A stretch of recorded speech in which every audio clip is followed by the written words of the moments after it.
no mesmo espírito que nós estamos, eu quero que você mais uma vez feche os seus olhos, por favor.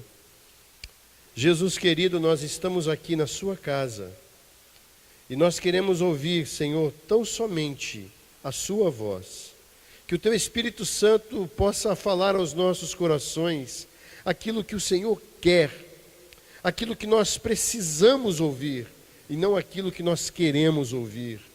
Porque a tua palavra nos confronta a cada dia para vivermos, Senhor, uma vida de santidade no centro da sua perfeita e agradável vontade, em nome de Jesus. Amém e amém. Glória a Deus. Irmãos, amanhã é feriado, talvez faz muito tempo que eu não participo de um feriado como desse, né? Amanhã é aniversário de Bauru. Eu sou bauruense. Quem é que nasceu em Bauru? Deixa eu ver. Quem aqui é bauruense mesmo? Né? A maioria, né? Glória a Deus, né? Tem uns que vêm de outro estado, outra cidade, né? Costumo dizer que eu sou bauruense e brasileiro de nascença e japonês de coração. Amém? Glória a Deus. Amados, eu ia trazer uma mensagem, eu estava preparando uma mensagem hoje, e orando ao Senhor, eu tenho sempre aquele temor de falar assim: Senhor, eu tenho que pregar aquilo que o Senhor quer e não aquilo que eu quero. Porque você pregar o que você quer é fácil. Você vai lá na internet, você procura, você acha, viu, irmão? É fácil. Mas você pregar aquilo que Deus está mandando você ministrar na igreja, pedindo, né, que olha, eu vou usar a sua boca, prega isso. Eu estava preparando, eu ia pregar hoje, né, e o pastor ele sabe disso. Eu conversei com ele, eu ia pregar a respeito do eu. Mas o Senhor disse: traz outra palavra para a igreja hoje. E eu quero pregar um texto que eu nunca preguei na minha vida. E esse texto ele se encontra lá em Lucas, capítulo 7, versículo 11 ao 15. E fala sobre a viúva de Naim. Amém? Então abra lá sua Bíblia no capítulo 7, de 11 a 15 de Lucas.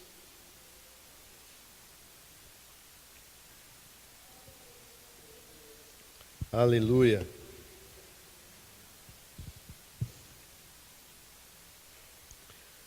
Lucas 7, do 11 ao 15. Quem achou diz amém aí, irmão. Quem não achou diz misericórdia, Senhor, espera um pouco. Todos acharam, glória a Deus. Irmão, é impressão minha, dá um sorriso, eu quero ver quem que está. Aleluia. É assim que Deus gosta, irmão. Relaxado, com um sorriso, alegre, contente. Aleluia. Vamos ler então, glória a Deus. Pouco depois seguiu ele viagem para uma cidade chamada Naim. E iam com ele seus discípulos e uma grande multidão. Quando chegou perto da porta da cidade, eis que levavam para fora um defunto, filho único de sua mãe, que era viúva, e com ela ia grande multidão da cidade. Logo que o Senhor a viu, encheu-se de compaixão por ela e disse: não chores. Então, chegando-se, tocou no esquife, e quando pararam os que o levavam, disse: moço, a ti te digo, levanta-te. E o que estivera morto sentou-se e começou a falar. Então Jesus o entregou à sua mãe. Amém. Até aí, glória a Deus. É um texto muito rico. Esses poucos versículos, nós podemos aqui esboçar algo tremendo. Eu paro para imaginar, em primeiro lugar, duas multidões, porque uma estava seguindo a Cristo e a outra estava seguindo um cortejo fúnebre, um funeral. Eu começo a imaginar o encontro da vida com a morte. De um lado, uma multidão celebrava a vida. De outro lado, uma multidão chorava pela morte de um ente querido. Você consegue imaginar esse encontro? Antigamente as cidades elas tinham portas. Saindo a multidão pela porta da cidade chorando em prantos um defunto, um filho, um moço, cuja era filho único de uma viúva. Irmãos, segundo é o conhecimento dos teólogos, nós estudando a história das pessoas daquela época, os costumes, uma viúva, quando o marido morria, o filho é que a sustentava. Era o filho, era a vida, era o sustento daquela viúva. Esse era o costume. Então, imagine só, aquela mulher, como que ela não se encontrava naquele momento, quando ela estava, por mais uma vez, passando pelo mesmo sentimento de dor, pelo mesmo sentimento de tristeza profunda por perder mais um ente querido. Primeiro foi o marido. Agora, aquele que saiu das suas entranhas, o seu único filho, estava sendo velado a caminho de um cemitério. Em muitas passagens bíblicas eu consigo observar, irmãos, que as pessoas elas chegam até Jesus. Elas clamaram por um milagre.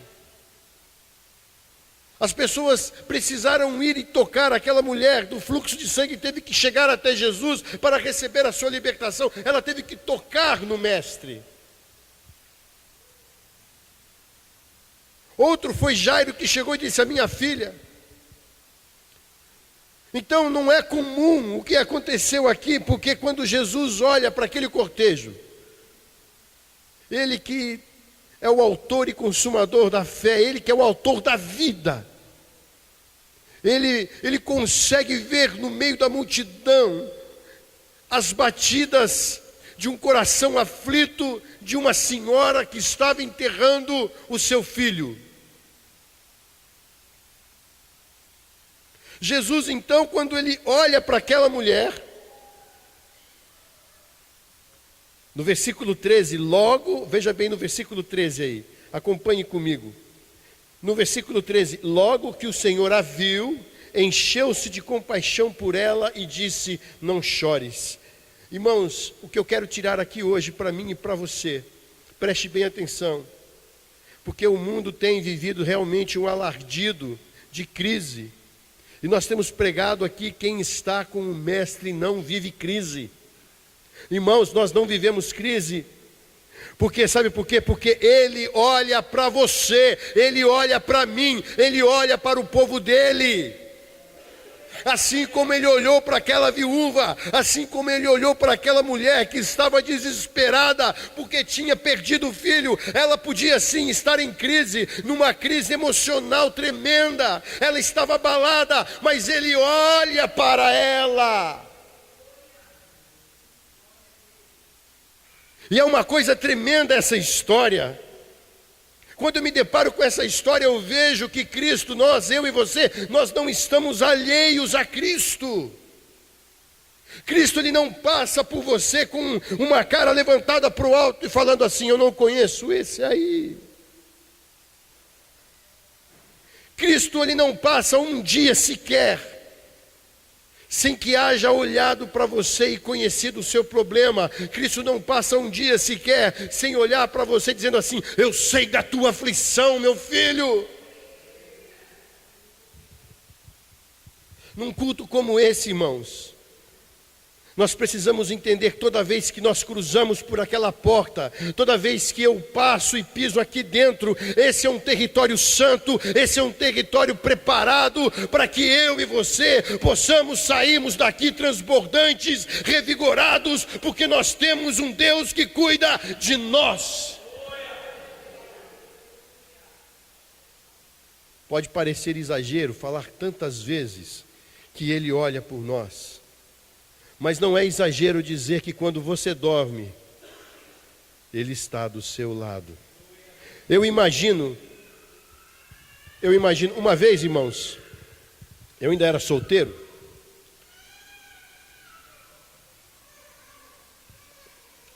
eu estava longe dos caminhos do Senhor naquela época, já era um moço batizado, nas águas, no Espírito Santo, e fui para longe da presença de Deus. E um amigo meu, ele era um tatuador, Ele falou assim: olha, eu vou ali no centro receber um passe, vamos comigo? E eu fui. Irmãos, quando nós chegamos lá, tinha uma fila para receber um passe. E quando eu cheguei perto daquele que dizia que representava uma entidade, ele mandou eu fechar os olhos. E ele me perguntou assim: você está vendo um índio bem grande com um cucá na cabeça? Eu falei: estou vendo não, senhor, hein? Falou: não, Fé, se concentra. Eu estou te dizendo, você não está vendo um índio bem grande com um cucá na cabeça, forte, moreno, com um peito assim grande, musculoso? Você não está vendo? Eu falei: não estou vendo, não. Aí eu, na minha inocência, falei assim: você tem certeza que ele está aí? Desse jeito que eu falei: você tem certeza que ele está aí? Ele ficou bravo. Eles falam desse jeito lá, não sei como que é para fazer do jeito que eles falam. Você vai me ser João Chamou, você vai sair da fila. Vai para lá.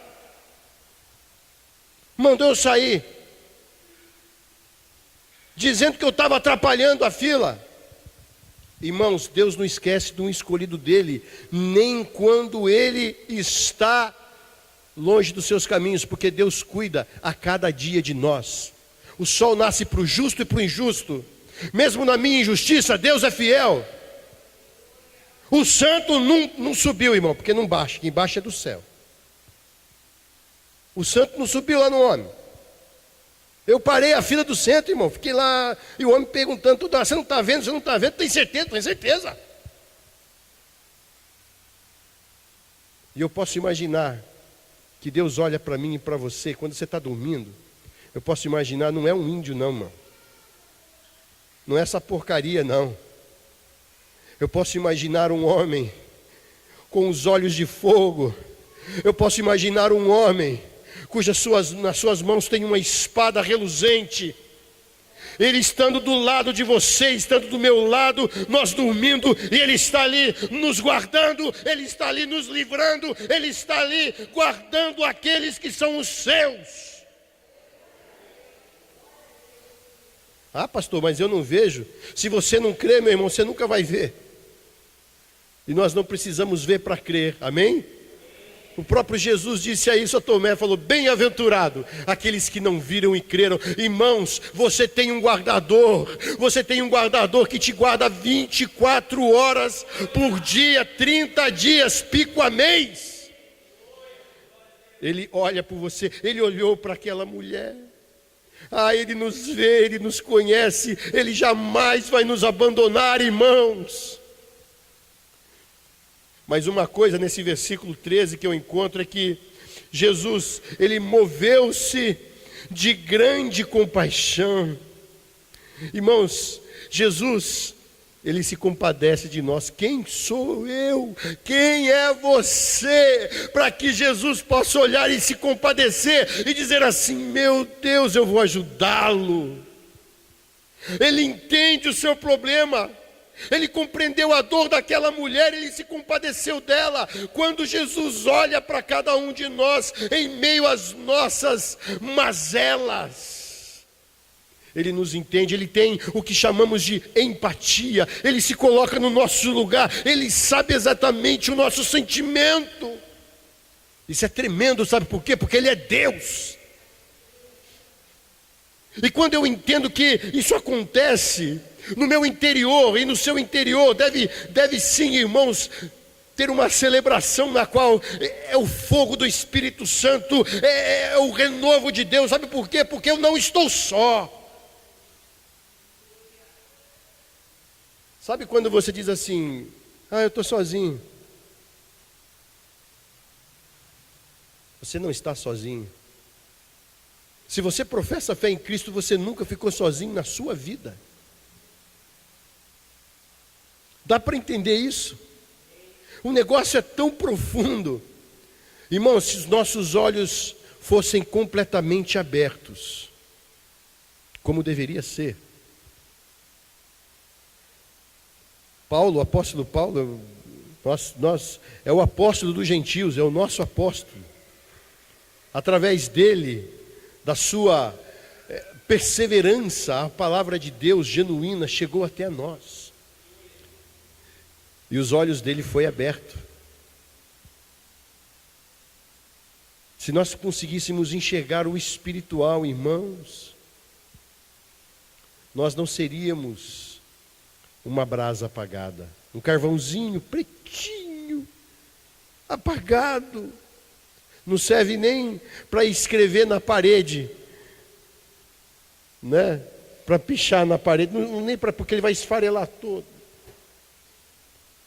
Não tem poder nem para sujar. Irmãos, tem irmãos que não têm unção nem para orar para uma mosca com dor de cabeça. E nem para uma lombriga com diarreia. Aí você fala assim, o que o pastor Elber está dizendo? Eu estou dizendo que a fé, irmãos, é o que nos move.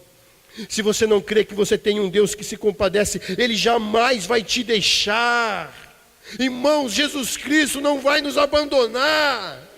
Ele pagou o preço, Ele vai até o fim.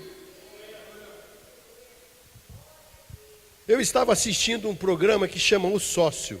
Eu tenho lá um canal lá que a gente paga lá de cabo, e tem uns programas que são interessantes de se assistir. Eu não perco tempo para assistir novela, pelo amor de Deus, eu tenho nojo de novela. Se você assiste novela da Globo, irmão, eu vou te dar um recado, vai se converter, pelo amor de Deus. E esse programa, O Sócio, ele é um empresário muito grande, muito forte, e ele investe, sabe aonde? Nas empresas que estão falidas. E ele foi numa empresa, ele chegou numa determinada empresa, e ele foi muito bem recebido a começo, a princípio. E ele investiu naquela empresa milhares de dólares, para você ter uma ideia. E chegou um momento, e eles fizeram um acordo, e aquele acordo, por parte de quem estava sendo ajudado, foi rejeitado, depois que o negócio estava bonitinho. Não queria dar a parte que cabia àquele que salvou a empresa. Jesus não é assim. Aquele homem que tinha salvado o negócio daquele outro empresário, ele saiu dali e foi procurar os seus direitos para receber de volta. Quando Jesus está no seu barco, como nós aprendemos na terça-feira, Ele não te abandona não, irmãos. Mesmo que você se vire contra Ele, Ele continua sendo fiel. Ele continua dizendo assim, eu sei que você está precisando, eu estou aqui. Ele se compadece, Ele entende eu e você. Jesus compreendeu aquela mulher, Ele se compadeceu dela. Quando Jesus ele olha para cada um de nós, Ele se compadece, Ele entende a nossa dor. Interessante. Morreu aí um artista, Adriano, alguma coisa? Um artista aí, do sertanejo. Eu não esqueci o sobrenome dele, eu sei que é Adriano, né? Sei lá como que é. Morreu, irmão. Ele está comendo grama pela raiz numa hora dessa, né? E o pai dele falou assim, na televisão. Estava com muita dor, esse pai. Ele falou assim, para os repórteres, gente, só quero fazer uma pergunta, Deus existe? Irmãos, independente da nossa dor, nós nunca devemos falar algo como isso. Porque Jesus, Ele não perguntou se o pai dele realmente era pai dele quando ele estava na cruz do Calvário pendurado. Mas Ele continuou, até em silêncio Ele salvou. Jesus Cristo, Ele conhece a minha e a sua dor, Ele se compadece. Entenda isso, irmão. Saia daqui entendendo, não saia daqui sendo o pobrezinho. Ah, mas com o irmão funciona, mas comigo não. Saco, irmão fulano de tal, que Deus faz comigo, Ele faz com você também. Aprenda que Deus está olhando para você e Ele tem compaixão de você e de todos nós. Teve mais uma coisa nesse versículo 13 que me deixa encantado. Jesus, Ele, além dele chegar àquela mulher não pediu para Ele chegar. Foi Ele que se posicionou primeiro. Foi ele que primeiro se compadeceu daquela mulher. Quando ele chega perto, ele diz assim para ela: não chores. Irmãos, a palavra não chores nós podemos tomar aqui como exemplo de muitas coisas. Aquela mulher, o choro dela era específico. O choro dela era um choro de perda. Ela perdeu. Não foi qualquer coisa. Mas existe gente que é um choramingão. Sabe o que é isso?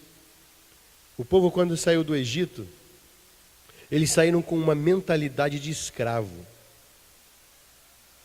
Deus teve que trabalhar com aquele povo. Sabe por que aquele povo demorou 40 anos no deserto, irmãos?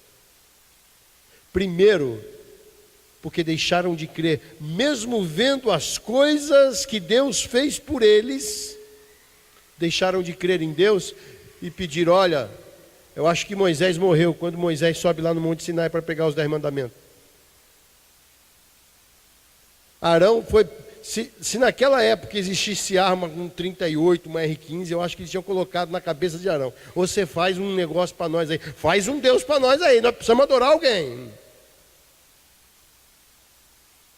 Estavam acostumados a ter uma visão de estar sendo sempre subjugados. Deus muda com o passar dos anos. Uma geração. Demorou uma geração para que o povo tomasse consciência de quem era Deus e o que ele fazia por eles. E continua fazendo nos dias de hoje. Talvez nós estamos com a nossa consciência cauterizada, escravizada pelo sistema. O planeta é de Deus, o sistema é do diabo. Quando nós falamos de mundo, é o sistema. E Jesus chega naquela mulher e fala assim: não chores. Aí eu começo a pensar nas famílias dessa igreja. Quantas coisas nós temos vivido na nossa família. Você tem percebido que o inimigo tem procurado destruir a sua família, a minha família? Você tem percebido o quanto nós estamos sofrendo retaliações do inferno para que nós possamos desistir? Mas Jesus hoje se apresenta e ele diz: não chores. Jesus Cristo sempre tem uma palavra para aqueles que creem no seu nome. Jesus Cristo, ele jamais deixa de falar conosco, ele sempre terá uma palavra de consolo. Ele fala assim, olha, na sua ascensão ele fala assim, olha, e eis que estarei convosco uma vez por semana. Ah, não é? Ah, é uma vez por ano então. Então, 4 ou 5 vezes por mês. Não, irmãos. Todos os dias até a consumação dos séculos. Ele está presente, e se ele está presente, ele fala, porque ele não é o bezerro de ouro do deserto, ele é o Deus vivo, ele fala, ele se move, ele opera. O que você quer dizer com isso? Ah, Espírito Santo. No versículo 14, irmãos, diz assim: então chegando-se, tocou no esquife, e quando pararam os que levavam, disse: moço, a ti te digo, levanta-te. Ah, ele sempre vai estar ao nosso lado. Você está morto aí? Porque tem crente que está morto, tem crente que está precisando ressuscitar. Jesus está parando hoje do lado do seu caixão, que é o esquife, e ele vai tocar aí. Uma vez uma senhora, uma jovem, uma mulher, teve que tocar em Jesus. Mas dessa vez não, Jesus é que vai e toca. Hoje Jesus quer tocar na sua vida, meu querido e minha querida irmã, na minha vida, na vida dessa congregação. Ele quer mudar a sua história, ele quer que você viva uma vida acima da mediocridade.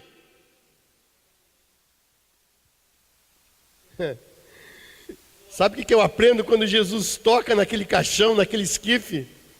Eu aprendo que Jesus, ele age ao nosso favor, irmão. Cristo está agindo ao meu e ao seu favor, irmão. Aleluia. Sabe o que acontece? Acontece que a nossa concepção do Evangelho, ela está muito atrasada. Mas nós, para vivermos o Evangelho que Jesus deixou, nós precisamos voltar às nossas raízes. Sabe por quê, irmãos? Quando eu era criança, meu pai me levava nos cultos. Tinha um culto lá no Jaraguá. Eu acho que era no Jaraguá, né, pai? O irmão Tomé e a irmã Teresa, né, pai? Meu pai está aqui hoje. Ele está aí, ele não vai deixar o pastor mentir, viu, irmão? Não é? Irmãos, a gente ia, não tinha nem luz lá. Eu lembro assim, vagamente, são alguns flashes que vêm na minha mente. Eu lembro de um violão. Antigamente o violão não era assim não, viu, irmão? Elétrico assim não, bonitão assim não. O violão elétrico tinha uns falantes nele, assim, era engraçado aquele violão. Eu lembro desse violão, esse irmão Tomé tocando, e o povo glorificava, irmão. Aleluia! O negócio era bonito. Não estou dizendo que a gente tem que fazer porque os outros fazem, não, irmão. Era espontâneo. Hoje em dia, às vezes, o pastor do púlpito fala: irmão, dá glória a Deus aí, irmão. Aí, irmão, glória a Deus. Irmão, fala um aleluia, né? Aquele irmão que está meio chato, fala, aleluia. Não, era espontâneo. O povo, irmãos, quer saber de uma verdade?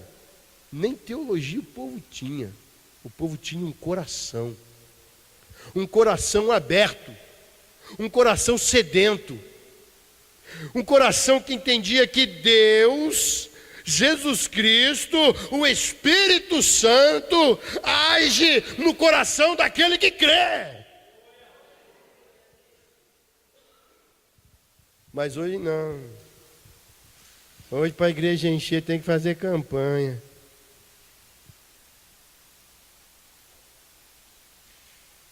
Hoje para a igreja encher, irmão, tem que ter um evento audacioso. Hoje para a igreja encher, estou falando para encher, ficar inchada. Quando fala de encher, é inchada.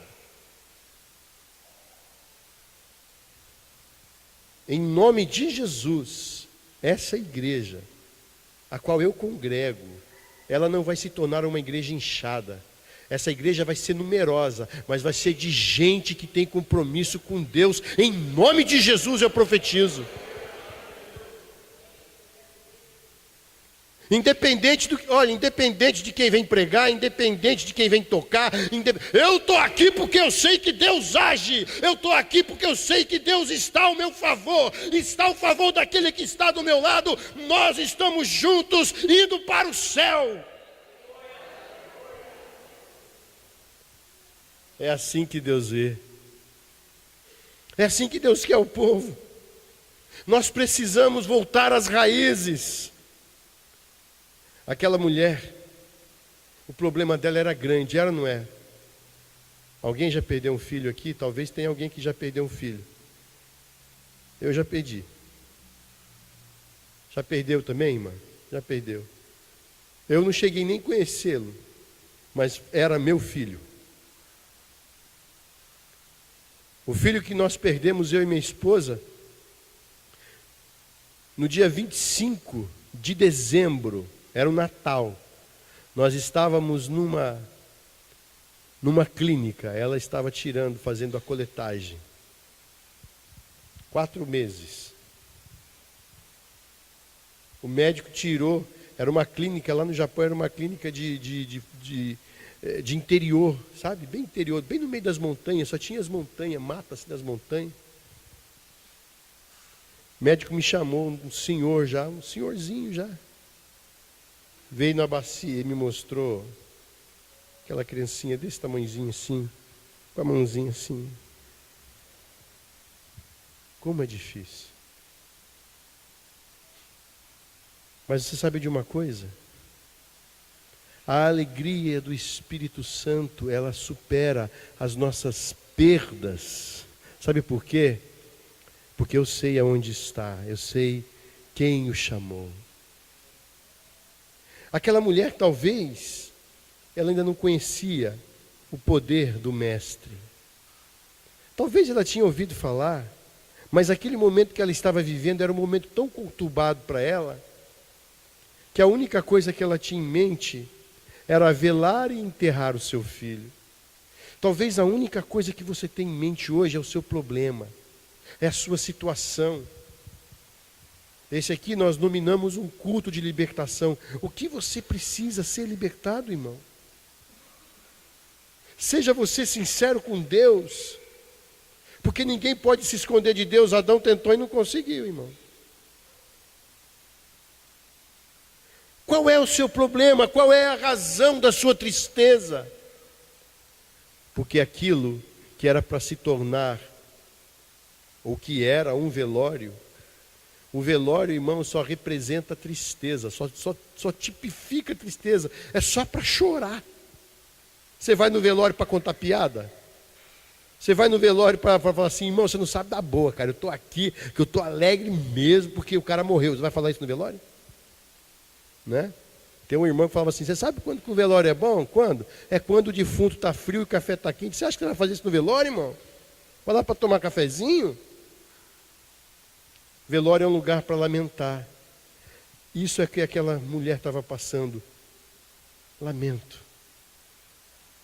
Mas o Jesus que nós cremos e conhecemos, Ele transformou, como nós cantamos aqui, irmãos, o meu pranto em um canto de alegria. Deus quer transformar a sua tristeza. Deus quer arrancar aí do teu coração. Preste bem atenção, irmãos, porque essa palavra é como o rio passa uma vez só, viu, irmão? A oportunidade é agora, é hoje, não é depois não. Tem gente que fala assim, outra hora eu faço o que está falando aí. Eu posso ter aqui estudado no meu intelecto isso que eu li, mas quem está falando não sou eu. É o Espírito Santo que está ministrando. Amanhã pode ser muito tarde, irmão. Hoje Cristo quer te salvar. Cristo quer libertar a sua vida. É hoje, é agora. Ele quer te dar uma nova história. Ele quer dar uma continuidade nessa vida que até hoje você tem vivido uma vidinha medíocre, uma vidinha sem sentido. Uma vidinha de um religiosinho. Não, Deus quer que você seja um verdadeiro adorador. Ele quer levantar você, quer dizer assim, olha, chega, acabou o velório. Chega, acabou agora a tristeza. Eu já morri e eu ressuscitei para dizer para você que há esperança. Eu morri e ressuscitei para dizer para você que você não está sozinho. Eu estou contigo. Eu morri e ressuscitei para que você veja que a vitória, ela é garantida pelo meu sangue derramado na cruz do Calvário por você e por mim.